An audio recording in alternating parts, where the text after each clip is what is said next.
Good evening. We'd like to welcome everyone this evening to the Richmond Planning and Zoning meeting. Clerk, you call the roll, please. I need a motion for, oh, never mind. Commissioner DeGrant, Yes. Commissioner Francis, Yes, here. Commissioner Short, Yes. Commissioner Miller, Here. Commissioner Perkins, Here. Commissioner Miles, Here. Commissioner Estelle. Here. If everyone has had a chance to look over the minutes from June the 17th meeting, I'll get a motion on that, please. I'll make a motion we approve the minutes for June 17th, 2026. I'll second. Motion, Commissioner Miller, second, Commissioner Perkins. Commissioner DeGrant, Yes. Commissioner Francis, Yes. Commissioner Short, Yes. Commissioner Miller, Yes. Commissioner Perkins, Yes. Commissioner Miles, Yes. Commissioner Estelle. Yes. Next on the agenda is a request for zone map amendment for property located at 217 Pleasure Drive. Proposed zone change from UC-1 to R1, R-1C. Mr. Turner. Thank you, everybody, for their time. I think this one's extremely simple. If you look at the area there, it's a very unique area. Honestly, my client and along with my next client, who would be call number 5,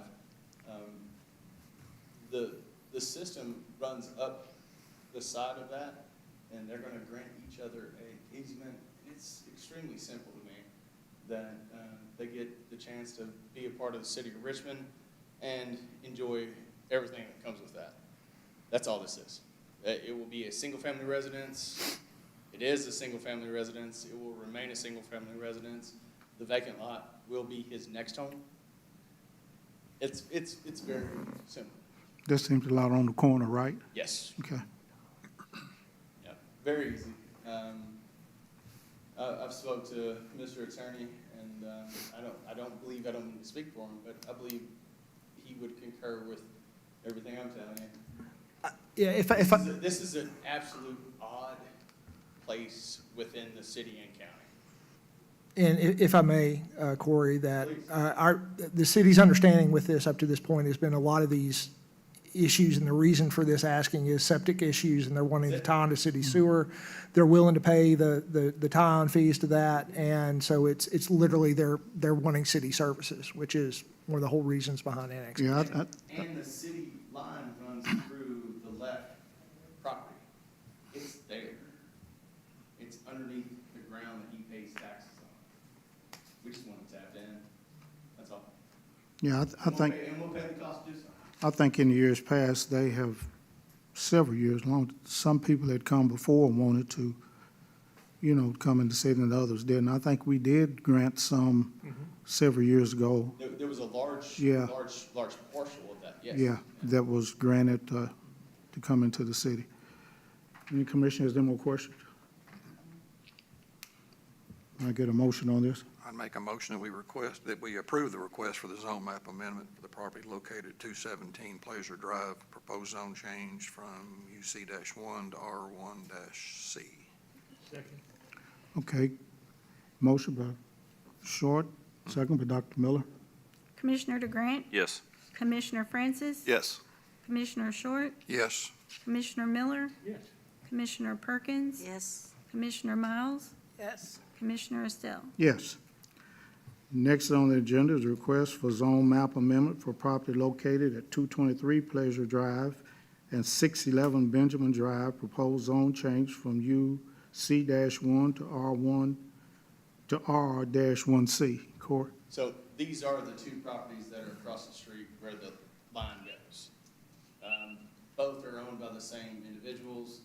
They will drill under the road, connect. I don't want to keep you all here any longer. Same argument, same statements. Please and thank you. Okay. Any questions? I get a motion, please. Okay, I make a motion that the request for a zone map amendment for property located at 223 Pleasure Drive and 611 Benjamin Drive, proposed zone change from UC-1 to R1C. Second it. Got a motion, Commissioner Miller, second by Commissioner Perkins. Commissioner DeGrant, Yes. Commissioner Francis, Yes. Commissioner Short, Yes. Commissioner Miller, Yes. Commissioner Perkins, Yes. Commissioner Miles, Yes. Commissioner Estelle. Yes. Mr. Thank you. Commissioner, if I may be excused. Thank you all. Okay.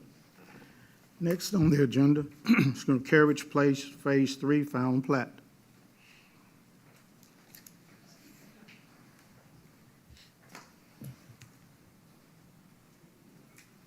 Good evening. Jay Webb, Kentucky Land Surveying, here to represent Carriage Place Phase 3. It's 138 lots, final plat.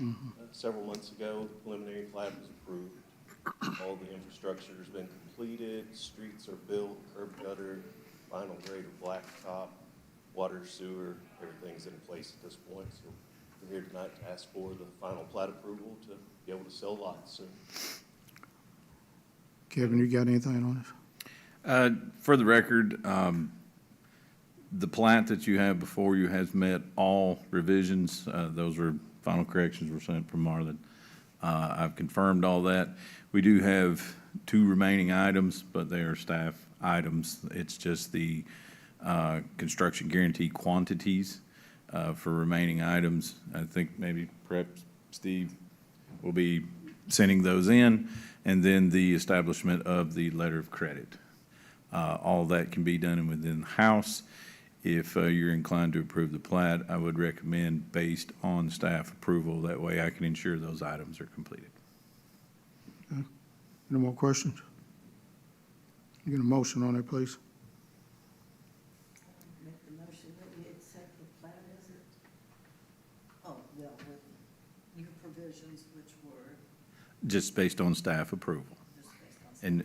And my signature, as always, will be last on the plat, so I can ensure that those things are complete.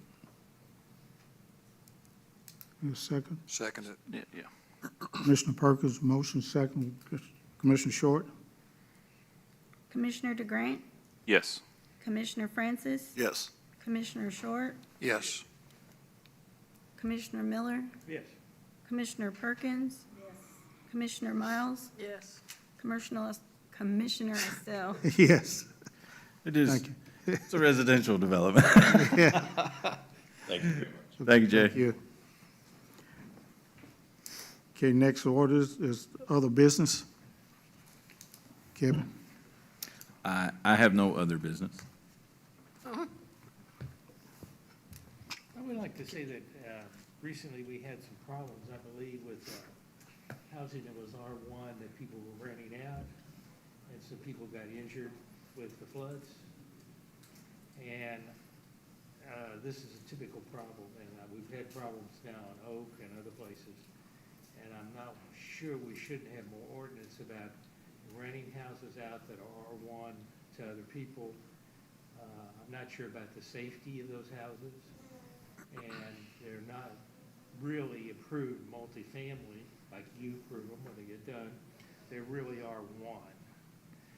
And I really think that we probably should think about doing an ordinance to stop some of that, unless they get approved. I mean, if you can get your house up to snuff, and you can make it multifamily, and it's in a multifamily area, I have no problem with it. But if you have an R1 area, and you're supposed to be having just a family there, and you rent it out to somebody else, I'm really a little concerned about people's safety, because it may not meet code, it may not meet a lot of things. So you're basically leaving that up to the owner Yeah. to bring all this up to everybody's attention, saying, well, I've got these basements that only have one point of egress. Exactly. Yeah. Exactly. You don't know what the electric's like. It's not like if somebody builds a new place and they get it inspected and everything. This is kind of bad, really, it is, that people would do that. Are you saying it's already a R1? Or this, And these houses are R1, a lot of them. You've got a bunch of them down in, on Oak Street and High Street and stuff like that, and a lot of college students live in them. And if there's a fire, anything like that happens, do they have smoke alarms? Do Yeah, they have they got, fire alarms? they have some living up in attics. Yeah. I mean, Do there's they just, have if you had a fire, anything there'd be no way to get out. Now, I don't have any trouble if they go down there and they say, okay, it's Have 'em R3 inspected. or R1, and it gets approved by you to say it's a safe place, and it gets inspected periodically, because it's an older place. then I have no problem with it, that's fine. But to leave them go and have people, there's no advantage to improving these places financially, there's just not. The concept and ordinances we have in place will allow that to happen. The missing concept, I think, Gary, what you're referring to is how do you get them? How do you find out? You go to the house and you see, most of them will admit it. You can't do No. that. Well, I may refer to council on any kind of authority, because, we're not so much allowed to just traverse across private property and knock on the door. There's that pesky thing called the Fourth Amendment in Section 10 of the Kentucky Constitution that, short of having probable cause to seek an administrative warrant, we just can't come through the front door. You do have probable cause, don't you? Based on what? That it's not safe, that it could cause people's death. Based on what? Without being inside of that building. Now, you can go out and you can photograph the people's cars that are there, there's more than one car, there's 10 cars parked out front. That's just like when a police officer goes, somebody's like, hey, he's got a probable cause. If there's 10 cars parked out front of an R1 house, then you know there's a problem. I've been asked this after the tragedy of the loss of life recently. The city has done some research on this. The ability for the city to demand inspections. Oh, you can't demand inspection, but you can have evidence that there is something else going on. There is another, that it is being used as an R3 instead of an R1. You have to stand there, and you have to have somebody take pictures and see that the house, cars are from different areas, and that kind of thing. I mean, you could have probable cause. I think your understanding of probable cause and mine may differ a little bit under the law. It might be. It might be. I don't see how people get away with that because it endangers people's lives. And that is a liability issue for those people that are renting those rooms out, and I'm sure there will be civil and possible criminal repercussions as to that. The ability for the city to regulate, the same way with code enforcement.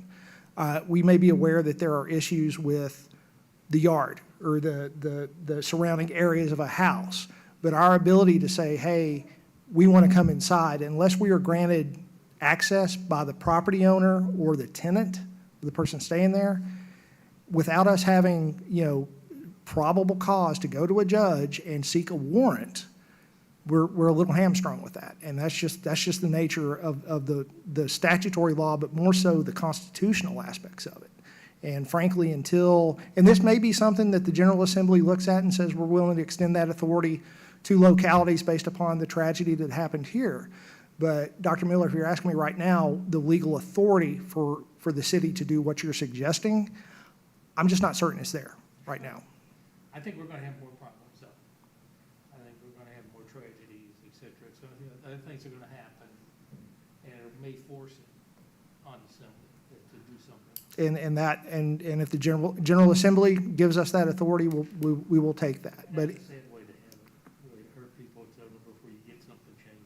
well, I mean, that's the nature of home rule authority, though. I mean, the city has the authority to act, but for those areas where the legislature has come up with a comprehensive legislative scheme. If you look at KRS 100, by any measure and any authority, that is a comprehensive legislative scheme. So the only authority that we really have to enforce that is what the legislator has granted to us. So I'm not discounting your concerns, I share them with you. But from a legal, practical, and constitutional standpoint, we're limited. And I understand that, but the number of rentals that are probably taking place in this community that we don't know about are probably in the hundreds, if not the thousands, and I can tell that just based upon us trying to track down the short-term rentals, which is a full-time job for several people in the tourism department. I know Kevin has staff and myself. I mean, we're talking hours and hours each month just on the short-term rentals.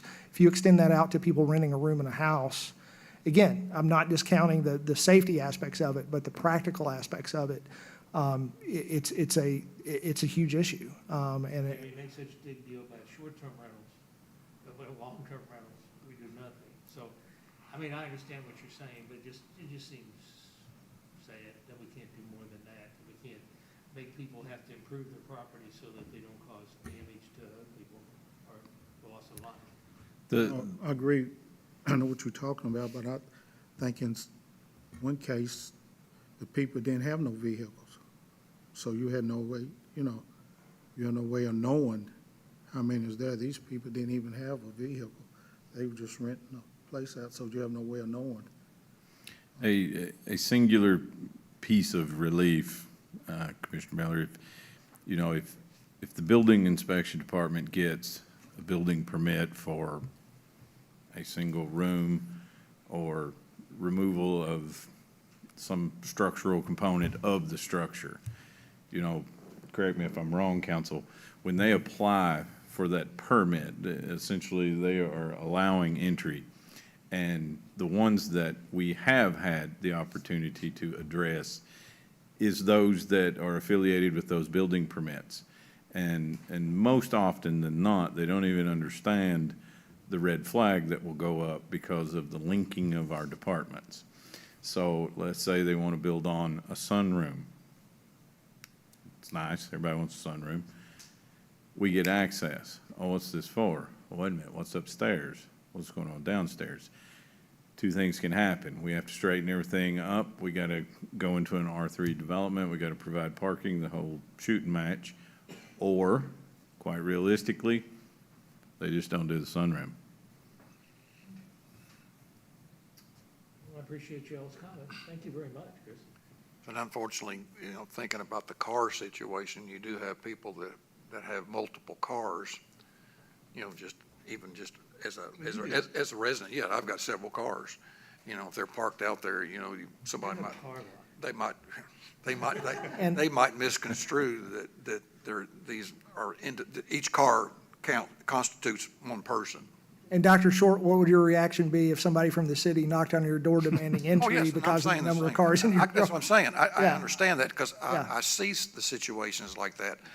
But short of sitting there and watching every car, sitting just across the street and watching what's going on, I mean, it's ludicrous. I mean, I understand that's what I'm saying. It's kind of hard to look and say, well, you got 10 cars, I mean, you got 10 people in there. Well, no, I don't. 5 of them are mine, 2 of them are my wives, each of my kids have got one.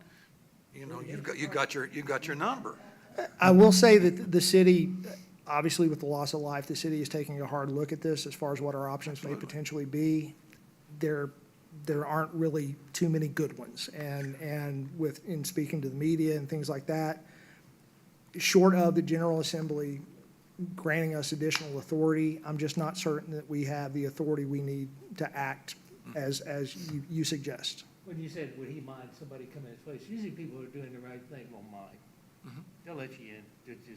It's people that aren't doing the right thing, they don't want you to come in. That's what I've usually found. A good reflection of reality is when the folks that do try and do the right thing, they'll call, I would like to. Well, certainly, you need to do X, Y, and Z, and back to A, B, C, and all the way back to Z usually. You don't hear from them ever again. It's a dollar bill, and, I don't forsake entrepreneurship. It's a pretty easy game, but if they have to follow the rules to meet an R3 or not, I'll be allowed. It's detrimental, and it's a nice shell game. Okay. Director's report? Just some quick items. Number one, Mr. Miller asked about the manufactured housing, and quick report. We had a concern with some changes on a 1,200 square foot minimum. Council and I have discussed this. If you'd like to just Yes. chime in. The issue with having a minimum greater than what the statute has been changed to, and I'm sorry, it's been a long day, I can't remember, the statute requires it to be 900. So for us requiring more than 1,200, again, this is a comprehensive legislative scheme. And so the legislature has said 900 is the minimum. The analogy I will draw is a couple of years ago, you all may remember that the city of Louisville increased the minimum wage. And when it was challenged in court, the Kentucky Supreme Court said, no, that is a statutory floor. And wage and hour in Kentucky is a comprehensive legislative scheme because they wanted to have uniformity across the state to where if you go from one city to another, all of a sudden you're not looking at a different minimum wage you're having to pay for McDonald's or something. Here it's the same deal. They want to have consistency as far as the minimum square footage, which is 900 feet. And I wish I had a better answer for you, but under the statutory scheme that we have to apply here under KRS 100, that 900 is as large as we can require based upon the statutory language. So with all the comments and suggestions given, everything else can stand. Roof pitch,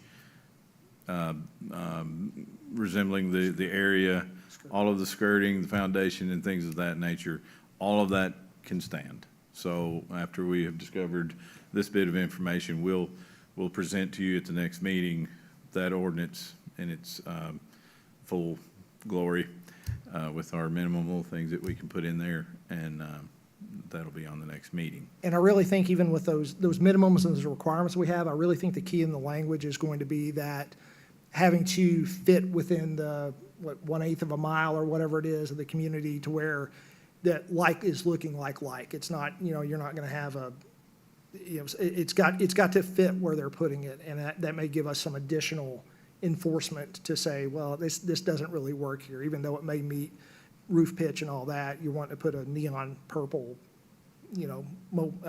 manufactured home here. See, if a builder's got a lot and he has one he doesn't want to build on, or can't build on, whatever, and he wants to put a trailer, or somebody wants to put a trailer on it and I buy it from him, I can put a trailer on that. You can't really refuse me to put a trailer on a lot. If I go all the steps that you're supposed to have. I can put it next to $1 million house, I can put it next to a $500,000 house, because there are no columns.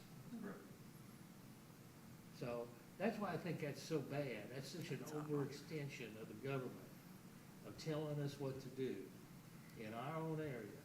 I think that's bad, I really do. But it's And then also it the starts opposite. off- And then it starts off saying they don't want to have problems with devaluing property.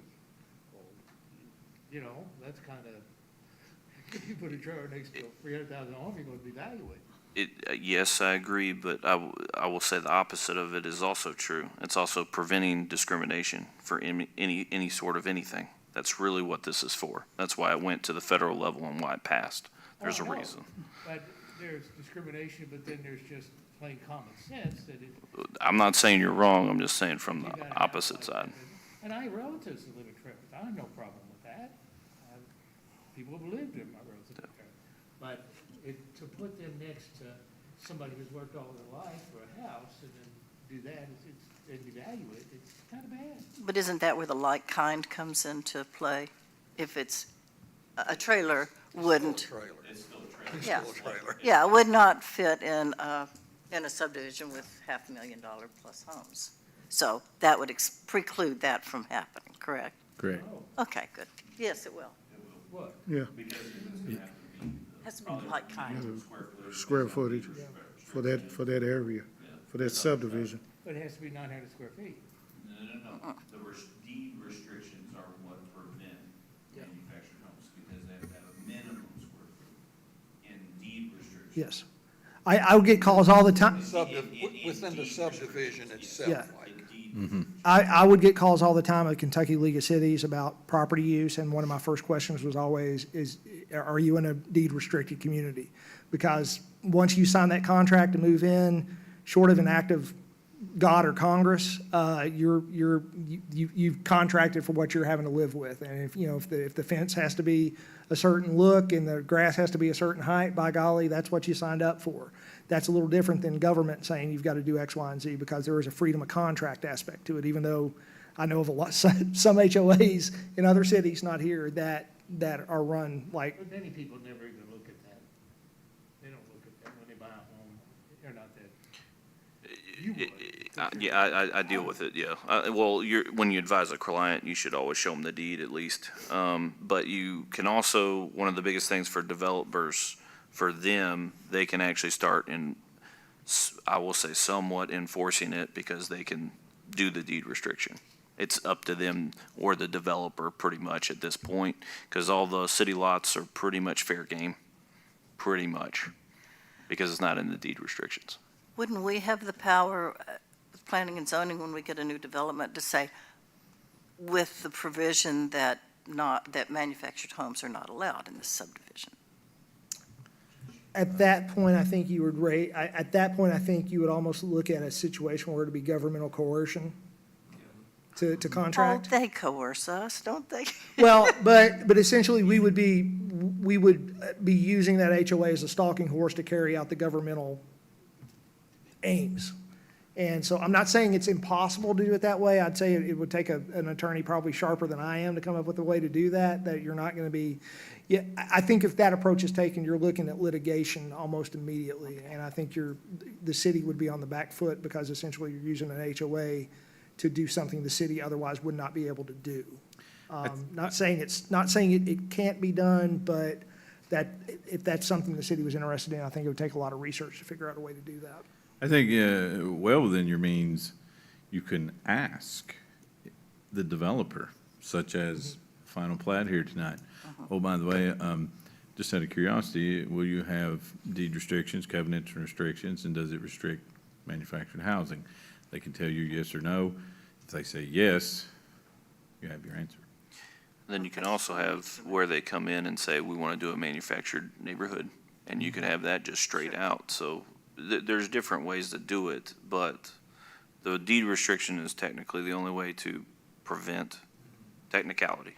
That's it. Is there anything else, Kevin? Next, we have the wonderful Paycom. It's the brand-new way we keep track of time, and as I understand that, it will be extended to all commissioners as well. So you will have a lovely little account to set up. You'll need to answer a few questions, things of that nature. You should have received an email. If not, certainly you can take a peep at that once you get your tablets tonight. The main thing here is it is defaulted to set up for a paper check. Of course, the city does not do paper checks, so that is one thing just be aware of. You need to click that over, put in your automatic withdrawal information and your tax information. It didn't carry over, so those are things for your dependents, whoever, you just need to put that in. If you're not familiar with some of that information, you can certainly contact HR. And there is also, I think, one other training tomorrow. Is it from 9 to 3 upstairs in the training room? If you have an opportunity, have some questions, have some trouble setting that up, you're very welcome. Bring your tablet, phone, whatever you got. Tablet would probably be the best. Bring your tablet. You can sit down with them one-on-one. It's our folks, our IT, our HR. It's not strange folks, so they'll help you with anything you may have. I've been there twice, so don't feel no shame. What room is that? It's the training room upstairs on the second floor. Upstairs. 9 to 3. Yes. The last thing is, after adjournment, we will have IT hand out your tablets. I will leave all of that wonderful information and communication to the folks that knows it best. So with that, that is all I have. Okay. Any more questions, anything? As for adjournment, I'll make a motion. We adjourn for the evening. Commissioner Short, I'll second. Commissioner DeGrant, Commissioner DeGrant, Yes. Commissioner Francis, Yes. Commissioner Short, Yes. Commissioner Miller, Yes. Commissioner Perkins, Commissioner Miles, Yes. Commissioner Estelle. yes. So, open invitation, if you are computer savvy, please excuse yourself, you don't have to stick around and get this under control, but if you happen to have any questions or anything after you receive your tablet, you're very welcome, you guys will be here to help you out. But if you got it under control, have a wonderful evening. Forgot to ask, how is the health and how are we doing? Doing very well. Doing really well. Wished I'd had this stuff done a long time ago, but ticking along just good.